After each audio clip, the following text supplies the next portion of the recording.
We back again. Um, I'm gonna find me a new channel to watch, y'all. It's the T-Pain Daily.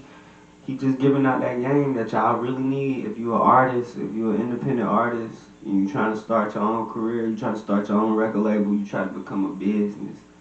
He giving out the game. I'm talking about some good game. You understand me? Um, I'm providing for you. Um,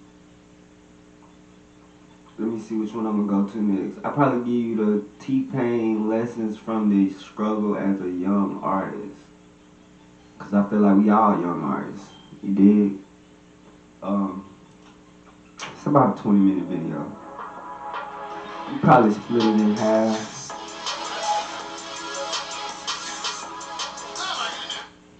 I don't know. But like I said, make sure you subscribe, make sure you share, make sure you comment, make sure you hit notification bell. 2015. But we finna get into it, man.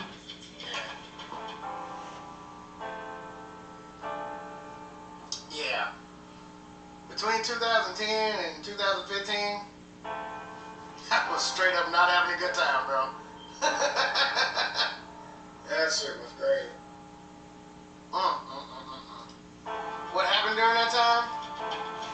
Bad managers, drinking problem. Y'all thought my drinking was bad at the beginning. Holy shit, that was terrible. It was terrible. It was not good.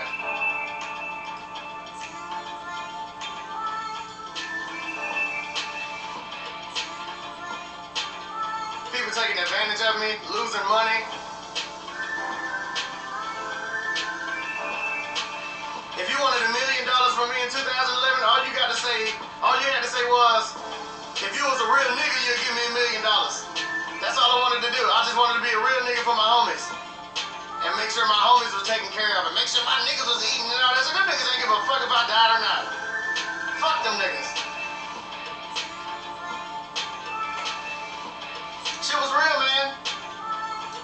Y'all be thinking these artists be emotional and shit, but you don't know the shit that goes in the background, like, that be fucking these people up. I done seen people quit in 1 year. Once they figure out the shit you gotta go through, and they like, okay, I'm good on this. I didn't want this. No, I'm okay. So fun. Man, motherfuckers don't realize the shit you actually gotta do and go through. You know, you gotta keep your mental. You gotta keep your mental good. You gotta keep everything right. You know what I'm saying? And you gotta fucking balance family with that. Cause keep in mind, I was already married and had kids before I even got signed. And this is like me. I got signed every day just trying to help myself and trying to, not. Wait! Stop! 31,000! I had to cut that one short because I don't know if he got like a copyright infringement thing going on. Promoted the album well enough. I don't think we really. Cause he had like a beat playing in the background. I don't know if I was promote most fucking most extreme because I know. I don't know if I was gonna get flagged for it or not. So I just skipped to another video. This video right here called Dangerous Bad Management can be. Like how dangerous bad management can be. So if you got bad management, he's gonna talk about how dangerous that shit can be to you, your career, and things of that nature. But make sure you subscribe. It's Ted 2 times Blue Collar Cash. Probably gonna roll up again, man.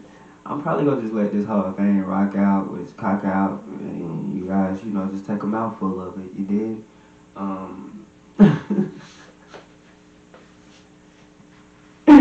Nah, but for real though, take all this game to the head, man. Cause I mean, literally, you can sit here and you can watch all this shit. You can watch me. You can be inspired by me. You can listen to what I'm saying. But if you don't go do that shit, it don't matter. So when you get done watching these videos, go do it. Go get out there and do the shit. You understand what I'm saying? I hope so. Like I said, make sure you subscribe. BlueCollarCash.com is the website. Managers and shit, like we were getting gaslit crazy and shit. Because I know. It's very complex. Like, put it like this. This was one of the most extreme cases of gaslighting that I ever went through. And I almost killed my manager in my house. Because they had not promoted my fourth album. They had not promoted my fourth album well. And it didn't do well. And everybody was like, I didn't even know he was coming out with an album. Like, when I was like, why? What's going on, man? Nobody's buying my fucking album. It's crazy. And it was like, we honestly didn't know you had an album coming out. And this was when I was like real heavy on Twitter and shit. And I was having a meeting with my manager, and I was like, man, I don't think we promoted the album well enough. I don't think we really took the initiative and made sure people knew that it was coming, or we really didn't put anything before it. We just did a photo shoot, made the album cover, blah, blah, blah. And he was like, no, I don't think that's it, man. And I'm like, well, I understand it's your job to do those things and make sure those things happen, so I can understand how you feel attacked about this shit. And I'm like, that, but you sound stupid. That sounds stupid as fuck. And he's like, nah, man, I just think people don't like auto-tune anymore. And I was like, what? He was like, yeah, man, I think people just don't like auto-tune anymore. I think nobody bought your album because people just don't like auto-tune anymore. And I'm like, but there's other people that use auto-tune a lot that are selling crazy numbers. And he was like, yeah, I just think they don't like you using auto-tune anymore. Maybe you should take the auto-tune off. And I'm like, but the album is out already. You gotta put out another version. He's like, I don't know. I don't think people like auto-tune anymore. And you know what's crazy? Guess what? I choked his ass out right in my house. I choked him out. I had to get pulled off him. I grabbed him by that stupid fucking collared shirt, pushed his ass up against the wall, and choked his ass out. It was gratifying. There's a lot more to it than that. It's a bigger story, but yeah. But I had that going on. They would be telling me all kinds of crazy stuff. Yeah, they was telling her that I was absolutely crazy. They were telling her that I had mental disabilities and she needs to take me somewhere to get checked and shit like that. And she was calling me like, babe, maybe something's wrong with your brain. And I'm like, I know I'm not crazy. I know for a fact I'm not crazy. And they were convincing her that I was crazy because she didn't know what was going on the road. And I'm like, I'm telling you, baby. And they were telling me that crazy stuff was happening on the road and that, or they would do little stuff. They'd be like, well, he doesn't want you to come out on the road. Yeah. But that's not what, it was a lot of yeah, but she, like, they would tell her that I'm crazy and she needs to, like, send me to therapy and counseling and shit. And I should like, stay home and stay away. And they was like, you make it harder when you're on the road. It's like a little, you know, he flips out more because he's trying to show out in front of you and shit like that. I'm like, baby, trust me, I swear I'm not crazy. I know what's going on. Here's this. They're doing this, and they're doing this. But before I tell her, like, they always hit her first and like, see, he's going to tell you that we're doing this, but we're not really doing this. So they kind of turned us against each other, which made us fucking. It didn't work all the way. Yeah, but we started getting into spouts about the shit. And, you know, I'm like, babe, would you stop fucking believing these people? But it was so convincing that I started believing it. They started hitting me with the shit they was hitting her with. And I'm like, maybe I am crazy. Maybe I am crazy. Okay, so I'm going to look it up. They had me looking up how ADHD works and shit. And I'm like, okay, maybe this is why. Okay, maybe. Okay, let me talk to somebody real quick. And they start making me believe the shit. And it was just gaslighting times 1,000, bro. It was the craziest shit in the world. I was screaming every day. I always lost my voice because I was screaming at my team. And, you know what it was? This was my analogy. It was the paint analogy. It was basically like they come to me like, okay, it's album time, and I'd say, okay, let's just use this analogy. If I would say it like, all right, I'm ready to make another masterpiece painting. I can do everything I do, but in order for me to finish this, I need a tube of green paint like this big. I need a tube of green paint like this big. If you can bring me a tube of green paint like this, we got a masterpiece painting. We all make money. Everybody be good. They bring me a tiny tube of red paint. And I say, well, guys, no, because remember I was saying earlier, I need the big tube of green paint, and then I can make a masterpiece. And they're like, bro, you are so ungrateful. We got you paint. And I'm like, yeah, but in order for this to be a masterpiece, I need a big tube of green paint. You bought me a little red paint. It's like, but How you doing? we went to like 3 stores for this red paint. Giving game. Right. We went to 3 stores, bro. Why aren't you? You're not grateful that we went. We went and looked and got you paint. And I'm like, yeah, but I bet at that first store that I sent you to, Like, they definitely had it because I didn't tell you this, but I called them and they actually had it. And it's like, yeah, well, guess what? We went to 2 other stores and this is what we found. If you can make this work, then you're the master artist that you say. If you can, how are you a master artist if you can't make this work? Why can't you make this work? And I'm like, well, it won't be received. That's what I can make it work, but it won't be received. Oh, so you can make it work? And you still complaining? So you can make it work and you still complaining.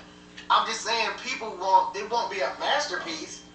I can make it look like something, but it won't be a masterpiece. Oh, so you can use it then. So you can use it.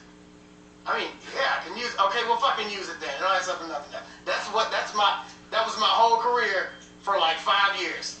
Like, that was my whole career for 5 years. And people wonder why I stopped doing music, because I didn't want to go through that shit anymore. I wondered why. Anytime I tried to release anything, it wasn't fully what I wanted it to be, because they told me that I had enough to work with and I should try to make it work. Anytime I released anything after 2009, that's what my career was. Like, just people just telling me, make this work. I'm like, trust me, bro, it'll be a lot bigger if we can do it like this. Well, guess what? This is how we're doing it. Make it work. Didn't you say you was a dope artist? Ain't you T-Pain? Then make it work. Well, it's not going to be dope like that, but it's going to be something. And I'm like, that's not how you do that, though. Right. I want to release a single. I want to shoot a video. How about this? Shoot a video on your phone, and we'll put it out. Okay, you know what? Phones are getting good. Phones are getting pretty good. How about I shoot it on my phone, and then we send it to this blog, or we send it to this website, and we get an exclusive. Now, shoot it on your phone. We'll put it on YouTube and see what it does. If people start looking at it on YouTube, then we'll start calling it blog. And I'm like, well, it'll be out, and people won't need to see it on the blog anymore. It's not going to be exclusive. And the blog isn't going to want it. Look, man, we're not spending money on that. Just put it on YouTube and see what it does. God damn. Okay, what about the song? Maybe if we put out the song, and maybe if I go do like a podcast with somebody big or something, and then we can premiere it on there, or if I could do like Apple Music, like Beats One, then I can go premiere it on there. Put it on SoundCloud. If you get enough views on SoundCloud, if you get enough spin on SoundCloud, then we'll start asking about Beats One and shit like that. And I'm like, nobody's gonna want to hear it after it's been on SoundCloud. If we don't make this a big release, then people aren't gonna take me serious. And they're like, well, that's wrong. You're T-Pain. People always take you serious. Just put it on SoundCloud and put it on your personal account, because we don't want to clog up the professional account with songs that you're just throwing out there. I'm not throwing this out there. I want this to be a major release. Well, we'll make it a major release if it gets a bunch of streams. Bruh, don't nobody listen to my personal account. That's my personal account. That's why it's a personal account. Yeah, but we'll see what happens. That was my whole career from 2009 on. That was my whole career from anytime I tried to fucking release anything. But it also started. It started with them being like, you need to fall back. You're doing too much. You need to stay out of those. That was the worst part, because they told me that, and they really made me believe that I was doing too many features. I had too many songs on the radio. I was doing too much work. What? That's crazy. And I need to fall back. My nigga, a month after I fucking fell back. I'm gonna give y'all a little bit more insight real quick, and then I'm gonna come back with the second half of this video. So like, boom, you hear how he was saying that his record label basically wasn't trying to like do stuff with sense, right? They was just doing it on some like, they was just being stupid about everything. So crazy thing is, right? I was trying to help my artist do it the way that T-Pain was trying to do it for himself. And my artist wanted to do it the way that he's saying the record label was trying to do it. Ain't that some shit?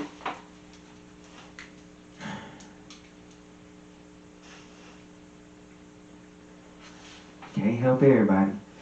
Tell you 2 times, make sure you subscribe. BlueCollarCash.com is the website. And that's BLUCL. Oh, I spelled that wrong. That's BLUCOLLARDCASH.com. Yum it.